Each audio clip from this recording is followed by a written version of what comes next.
Hello everyone. এই দিনটি ছিল রবিবার, যেদিনকে আমাদের হরিপালের নাটক ছিল। তো আমরা ৩ জন যেহেতু যাব, সিদ্ধান্ত নেওয়া হয়েছিল বাইকে করেই যাওয়া হবে। সবুজ সেই মতো আমাদেরকে নিয়ে গিয়েছিল।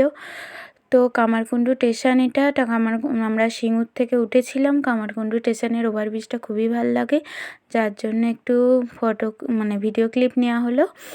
তো সেখান থেকে আমরা পৌঁছে গেলাম হরিপালে। তো হরিপালে যেয়ে সিদ্ধান্ত নেওয়া হলো যে সবাই মিলে হেঁটে মজা করতে করতে যাব। তো হেঁটে যাচ্ছিলাম যখন দাদাভাইকে বললাম একটু হাই বলে দাও। তো হাই বলে দিল। তারপর এলো আমাদের লজ্জাবতী লতা। এ তো মুখ না দেখালেই একটু ভালো হয়। তো হাতে চিপসের প্যাকেট নিয়ে খেতে খেতে যাচ্ছিলেন মামনি। তো একটু পরেই আমরা গিয়ে পৌঁছালাম। তো ওরা রাস্তার মধ্যে ওভারঅল রাস্তাটাই খেতে খেতে সব যাওয়া হয়েছে। তো আমরা পৌঁছালাম হরিপাল বিডিওতে, যেখানে আমাদের অনুষ্ঠানটা আয়োজন করা হয়েছিল। আমাদের অনুষ্ঠানের ব্যানারটা প্রথমেই লেখা আছে যে সূর্যশিখার এই নাটকটাই আমরা করব। তো সেটার জন্য আমরা ভিডিওতে ঢুকলাম আস্তে আস্তে। তো ঢুকে সবাই মিলে মজা করতে করতে যেতে যেতে ভালোই লাগছিল। তো সবাই মিলে একসঙ্গে করলাম। আর সুস্মিতা এখানে ওর দাদার সঙ্গে বসে বসে প্যাংরা করছিল। তো আমরা রেডি হয়ে গেলাম যে নাটক শুরু হয়ে যাবে তার জন্য। তো তাড়াতাড়ি করে এখানে মেকআপ করছিলাম। আমি সত্যি বলতে মেকআপের সেরম কিছু জানি না, কিন্তু জানি না বলাটা ভুল হবে। আমরা তো মেকআপ আর্টিস্ট নয় বড়সড়, কিন্তু নাচের জন্য আমাদের মেকআপটা একটু জানতে হয়েছে কিংবা শিখতে হয়েছে, কোনটার পর কী হয় না হয়। তো এরম করে একটু আধটু মেকআপ আমরাও শিখে গেছি। ছোটোবেলায় তো একদমই পারতাম না, যেটুকু অন্যরা করে দিত কিংবা বড়রা যেরকম শিখিয়েছিল সেটুকু করতাম। তো এখন আলটিমেটলি একটু শিখে গেছি বলা চলে যাকে। তো আস্তে আস্তে ওইটাই করছিলাম। আমার আবার ব্রাশটা ঠিক হয় না, আমি হাতে করেই একটু করে নিই। তো এটাই আস্তে আস্তে করছিলাম। তো শেষের লুকটা দেখে বলবে যে ভালো হয়েছে কি না। তো পেছনে সবাই রেডি হচ্ছিল আস্তে আস্তে।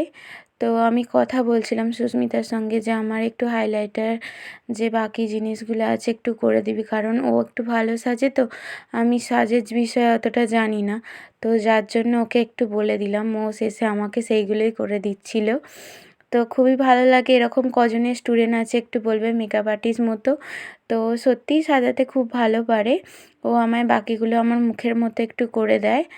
তো এটা আমার ফাইনাল লুক। এটা আমরা পর্দার আড়ালে বসছিলাম। মেয়েটা না সকাল থেকে ঘুমোবার সময় পায়নি, কারণ ওকে আমি প্রচুর দৌড় করিয়েছি। সকাল থেকে অনেকটা কাজ করেছে, বললে হবে না। তো আমি ওকে বললাম যদি ঘুম পায় একটু ঘুমিয়ে নে। তো ওকে দেখে হাসিও পাচ্ছিল, ভালোও লাগছিল যে এতটাও শরীর ক্লান্ত মানুষটার যে এইরকম ঘুমিয়ে পড়েছে। তো শেষকালে যখন নাটকের মধ্যভাগে আমাদের জন্য কোনো রোল ছিল না, তখন আমরা গ্রিন রুমে গিয়ে কিছু ফটো নিয়েছিলাম নিজেদের। কারণ যতটা রাত্রির হবে, শেষের দিকে রাত হয়ে গেলে তো বাড়ি ফিরতে অতটা দেরি হয়ে যাবে। তো মাঝে ভেবেছিলাম আমরা ফটো ক্লিপগুলো নিয়ে নেবো, নিয়ে একটু যখনই শেষ হয়ে যাবে তাড়াতাড়ি বাড়ি চলে আসবো।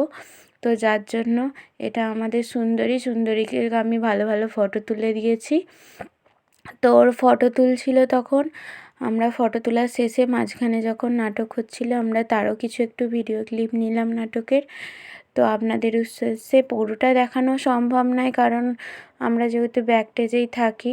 তো এটা নাটক শেষে যখন সবাই মিলে আমাদের দাদা সবুজ আছে, বাকি সবাইকে নিলে ফটো তোলা হয়েছিল।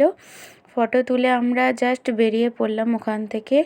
তো বেরিয়ে রাস্তার মাঝখানে ফাজলামির তো শেষ নেই। তো ওটাই আমরা করছিলাম, করতে করতে মজা করতে করতে বাড়ি আসছিলাম। কারণ নাটক শেষ ভালোই লাগছিল যে এত মানুষের পরিশ্রম, এত মানুষের চাপ আর সব কিছু নিয়ে বেঁচে থাকা। তো যাই হোক, নাটকটা খুবই অসাধারণ ছিল। ও সবাই ভালো থাকবে। সবার উদ্দেশ্যে বলবো, জীবনটা একটা বড় নাটক, যদি আমরা তার রোল প্লেটা ভালোভাবে করতে পারি। Tata bye bye. আমার কেমন লাগছিল সবাই জানাবে। Good night.